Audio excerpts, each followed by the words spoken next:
Welcome to a Community Partners interview, where we explore the organizations, opportunities, and resources that look to make change in our daily lives. I'm your host, Lilly Cereghini, and you're listening to Voices for Ability Radio, all abilities, all the time. Today, I'm joined by Lisa Spencer, the Communications Manager for Nunavummi Disabilities Makinnasuaqtiit Society. NDMS's mission is to achieve independence, self-determination, and full citizenship for all Nunavummi living with disabilities. Their vision is for all people with disabilities living in Nunavut to achieve independence, self-determination, and full citizenship in their communities. Thank you for joining us today, Lisa. Thank you for having me. Could you tell us a little bit more about yourself and what inspired you to work at NDMS, and why work with people with disabilities specifically? Absolutely. So, I myself am a person with a disability. I have Tourette's and autism, ADHD, and I have two masters. One is in child and youth care, and the other is in social work. So, I've always been kind of drawn to social justice initiatives.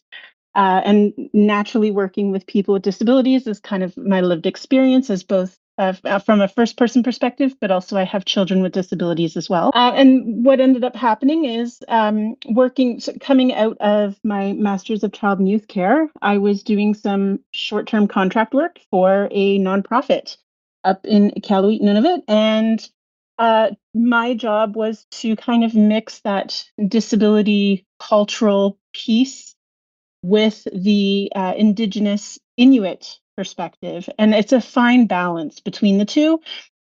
So it was an interesting blend. And I guess I did it satisfactorily because they offered me a full time job as the communications manager. So I've been with them, with NDMS, since June 2020.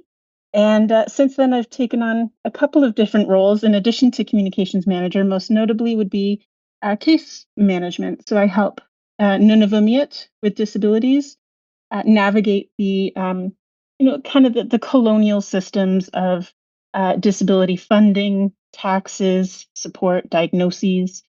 So it's been an interesting turn of events, but I'm happy to be where I am. And that sounds like a good long career so far. So far, yeah. How did NDMS get its start originally? Well, it started as a grassroots movement and was incorporated by Inuit organizations back in 2000 and in the early 2000s. And since then, we have become the only disability organization in Nunavut that provides services and support for all people across all 25 remote communities, as well as all disabilities, so all diagnoses or suspected diagnoses, and support from womb to tomb. So we have a very wide berth of potential clientele that we support. Nice. While doing some of my research, I saw on your website that you have a couple of services. Can you tell us more about what your services offer? Absolutely. So, first and foremost, as you mentioned in our mission and vision statements, our priority is advocacy. And that is primarily because disability is in itself a colonial concept. Um, when we think about disability, we think about the medical side of it, the diagnosis side of it, or we think about the social model where we're considering the barriers to participation. And there's a mixture of both up in the north, but there can be a hesitancy to adopt or identify with the disability label because it has an implication to incapability or inability. So even though Inuit or Nunavummiut, so Nunavummiut meaning the people who are from or live in Nunavut, so Inuit and Nunavummiut with disabilities may not identify as such, but they do understand that there is there's it justifies an ends to mean, right? Like you have to identify with a disability in order to access funding or supports or get that diagnosis to get that medication or that treatment. So in that way, there's an understanding of what the word means, but from a cultural prospect, it's a little bit more difficult. So when we talk about how we provide support and advocacy, we're talking about any barriers to participation in society. And that might mean a medical diagnosis or a physical barrier, a communication barrier, a technological barrier, a language barrier, a cultural barrier. So there's so many different aspects that we can take to provide advocacy. And that could be, with the government of Nunavut, that could be with the federal government, that can be with doing taxes, that can be with applying for funding, that can be with help, accessing certain medical supports or social supports. So advocacy is a big one. Now, we are a nonprofit and we are project led in terms of our funding. So, we do try to, achieve our outcomes and get what is needed for the funder. We have a couple of projects that are centered around supported employment. This is a way to help people with disabilities to enter the workforce, to be independent, to have their own source of income in the North. And sometimes that can mean higher education or access to education. Sometimes that can mean advocating for more of a lived experience perspective that can supplement the academic or previous work experience. So that's one way that we advocate. We also do partner up with various research projects. So we have 3 that are on the go right now, and those 3 involve WAGE, which is when women and gender equality. And that one in particular, we're looking at gender-based violence. So the experience of gender-based violence with women and non-binary people in Nunavut with disabilities, which is very niche. But in all honesty, when we think about how disability might make someone more vulnerable or susceptible to violence, as well as how violence may in turn create disability or vulnerability. So we have been traveling to various communities, talking to Nunavummiut about their experiences with, family violence, intimate partner violence, mental health supports, shelters, emergency housing, intergenerational trauma. That report will be published in the fall of 2026. We also have a research project surrounding threads of empowerment. So this is a this is in partnership with Public Health Agency of Canada, and it addresses teen dating violence and prevention in Nunavut. So we're looking to provide on-the-land activities for youth that focus on Inuit cultural knowledge and practice, as well as promoting healthy relationships. And our third at the moment is Indigenous early learning and childcare. So the project addresses gaps in training for early childhood educators and service providers as it relates to children with disabilities. And we're trying to infuse some Inuit cultural perspectives as well, or considerations there for training opportunities. Another project that we just finished wrapping, and you can find it on our website actually, we did a pretty lengthy research study involving the accessibility standards of Canada and how they align with Inuit Kaimaya Kengit, which is Inuit societal values. So, we're looking at the different standards and how it applies to Nunavut or the federal context, including, things like medical travel, procurement of accessible services or equipment, employment, housing, all of those things to consider. We are also partnered with the Canadian Association for Supported Employment. They have an initiative called Mentorability, and NDMS is the Nunavut hub for mentorability. So we promote opportunities for mentorship between employers and job seekers. And it's a way of creating a little bit more of a cultural understanding from that disability lens, but also, an Inuit cultural lens, because in Nunavut we have mostly white employers, or at least a colonial construct of what employment looks like. Your 9 to 5 kind of office job or retail job that goes well beyond living on the land and the nomadic lifestyle that Inuit are accustomed to, or need to get back to, for that matter. So we often pair job seekers with employers to have discussions about what their career path would look like, what kind of barriers might exist based on their career trajectory. And also, it is a chance for employers to learn about what people with disabilities in the territory might experience, and break down those barriers of miscommunication, because we all know that there are so many myths to disability accommodation that it can be quite daunting for employers and quite difficult for job seekers to navigate. So mentorship is a very important piece and is something that is quite prevalent in Indigenous cultures, since time immemorial. So that's another piece as well. And then with case management, as I mentioned before, we have the opportunity of providing support letters, advocating or lobbying with governments to change policies, procedures, inclusive hiring practices, looking at ways that we can create partnerships and have more collaboration and decision making to benefit everyone in the territory. Yeah, Wow. there's more to it, but that's the gist of it. We just do a little bit of everything. Wow. I am just sitting here in awe of how amazing this is. And I think you just answered my next like 2 or 3 questions in a row without me even having to ask. I'm like, wow, blowing me away. I love it. So I had been wanting to ask you about what's on your resources page and what are your courses all about, but I think you answered both of those at least. Yeah, there's a little bit of everything for everyone, right? There's ways to learn about our organization, to learn about, job expectations, social skills, those kind of things. So that's from that colonial perspective. But there are also opportunities to learn more about Inuit culture, especially if you go beyond our website and we look at our YouTube channel, which is at New Ability. I can send that as well. But we have videos there that describe accessibility needs in Nunavut. We show what it is like to have a kulik lighting. We try to implement a lot of cultural aspects as well, so that it's not just a top-down approach. It's a mutual learning experience. Exactly. I'm not one to talk because I don't know about the differences between different cultures, but as far as I am aware, a lot of indigenous nations have much more in the way of collectivism than the colonists have.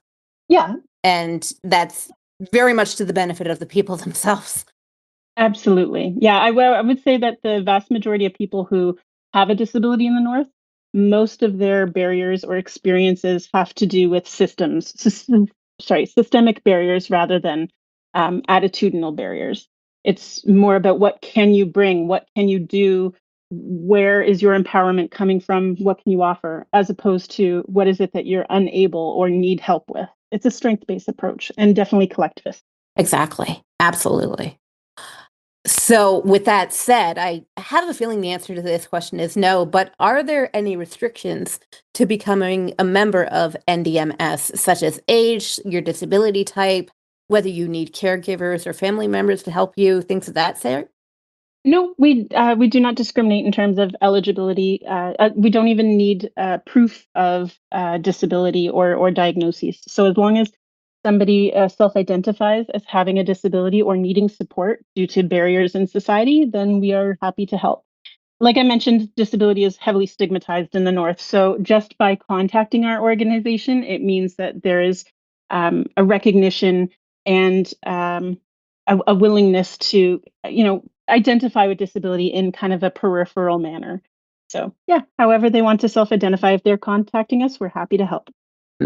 So, I have a feeling you'll have a few of these, but without using any names, can you share a success story with me Oh yeah, I can. from what came out of your organization? Absolutely. So I can share, a supported employment success story is that we had one person who was very interested in, becoming a pilot, but they weren't sure if their disability would create a barrier for them to access that line of employment. We did connect them with a mentorship experience with a pilot who was Inuit, actually, and, there was ongoing dialogue and questions and realizing that it might not be the right fit, but this person still had a love of airplanes. And we ended up, through connections with Canadian North, we were able to carve out a job for them to work at the airport. And so they're not necessarily doing something, they're not a pilot, but they're in and around that environment, in that atmosphere. So that was something that they were immensely proud of, and one that we're happy to help facilitate. And then from a case management perspective, I mean, I've certainly helped people access disability tax credit, navigating legal aid, understanding all the paperwork, as I'm sure you can imagine with the history of colonization, the amount of administrative paperwork that needs to be done can be quite daunting, can be scary, can be confusing, and in often cases misleading if you don't understand what it is that you're agreeing to. So that's been the bulk of my work, is helping kind of mediate between the colonial expectations and the Inuit cultural understanding. So anytime that someone's able to access income assistance, or get approved for disability tax funding, or even get an accessible ramp on their house, or anything along those lines, I always feel good about it because I'm able to amplify their voice, their needs, and their perspective, and kind of translate it into a way that is more bureaucratic, democratic, and administrative. No, I hear you on that because every single person actually who works for this organization has a disability. And like, I fully understand that it is a colonial concept, our bodies and our minds being colonized by other people's perspectives. And I do come at this from the perspective of I'm white, so it's not the same, obviously, but it is still, we have comparable narratives in that sense. Absolutely. I'm white too. I'm not Inuit, so I should put that out there. But I do have a disability, so there's some aspects that I understand and relate, and it means that I myself have to do a lot of learning and unlearning as well. So it's been an interesting journey for sure. For sure. So, with that said, what is the one thing that you see happening over and over again to individuals with disabilities that shouldn't be? And how do you think we can take action to stop it? That's a big question, and I could have so many answers, but I will stick to the Nunavut context in that quite often when we are approached by various national initiatives, they're more interested in ticking a box to say that they have had that far reach of reaching the Arctic. So it's not necessarily collaborative or consideration of different cultures. What tends to happen is just kind of wanting to boast about the geographical regions rather than consider the cultural context and how disability plays out in none of it. There are other, when we consider the social model of disability as well, there's so many other factors that I think many Canadians are ignorant to in relation to the remoteness, the lack of uh, access to technology, the loss of culture and language. These can exacerbate disability experiences. So it's not just about what diagnosis you have or what it is you need and checking a box to provide that support. It is about finding a way to make it centered around the individual needs with cultural consideration, and being having humility about it as well, because oftentimes there's this push and pull between the professional and the person with a disability, and it's more top down. What I really find is we need to make it more equitable, more even, more collaborative, and from there, innovation comes. Um, Especially when you have to be a little bit more resourceful in the north. So I think that would be the biggest one, is considering the context that disability is in, not just the embodiment of disability. It's bigger than that. For sure. No, I hear you on that because myself, my colleagues, we all understand we are not boxes to be ticked, nor is anyone else. And regardless of where you go on the map, it doesn't matter if you're here, if you're in Nunavut, if you're in Brazil, for heaven's sake, it doesn't matter. It's not a box. Agreed. Are there any events coming up for NDMS? Currently, we have some initiatives through our project funding. We have October is Disability Employment Awareness Month. So we're looking to promote inclusive hiring, retention, and just all around accessibility and accommodations for the employment context. So we're in November, there's also the International Disability Awareness Month as well. Or sorry, Indigenous Disability Awareness Month. My apologies. And in that way, we're looking at the unique experiences of First Nation, Inuit, and Métis, and how colonization has actually made disability worse in so many ways, both in body, mind, and spirit. So that's another awareness event that's coming up. We do have those research projects that I had mentioned. They are ongoing, and so we would love any help to promote those ideas in terms of breaking down barriers for youth who promoting healthy relationships, minimizing gender-based violence, and really making sure that Inuit children and Nunavummiut in general are able to access all the supports that are needed for a holistic care. Nice. If someone wanted to become a member or a volunteer with NDMS, what is the process by which to do so? Absolutely. So we do have a general inbox. It is connect@newability.ca. So that's CONNECT at NUABILITY.ca. And that is our general inbox that, we take in any inquiries, any information, any questions, needs, or offers of volunteerism. And we are able to give it to the staff member for which it applies. And then we can contact you and set up a time to meet either virtually or in person, depending on your geographical context.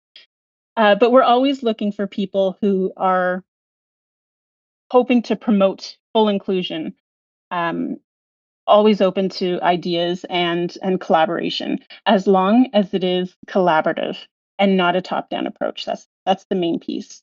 Love that. Now, what is the one thing that everyone needs to know about NDMS? That we are first and foremost centering Nunavummiut.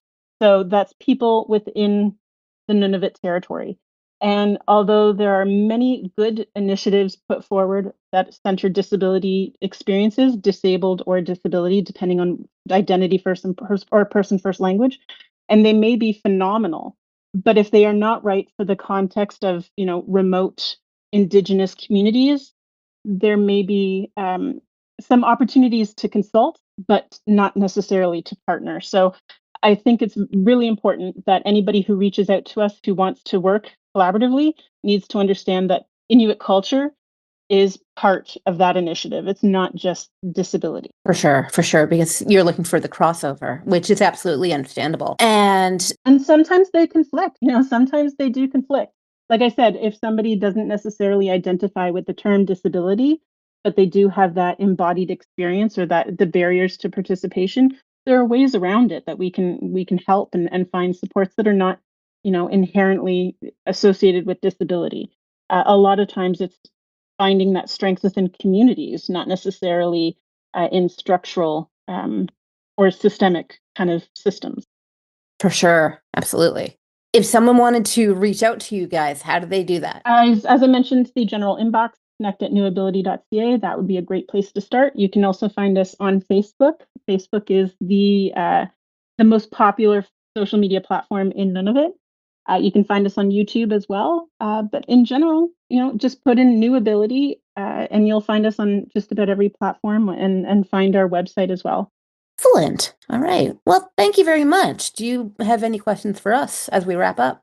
No, but thank you for giving this opportunity to showcase some disability initiatives that aren't necessarily, cookie cutter or mainstream. So I think this is phenomenal what you guys are doing. Thank you so much for having me. Absolutely. Thank you for coming. You have been listening to a Community Partners interview. I'm your host, Lilly Cereghini. Remember, stick together because we are in this together.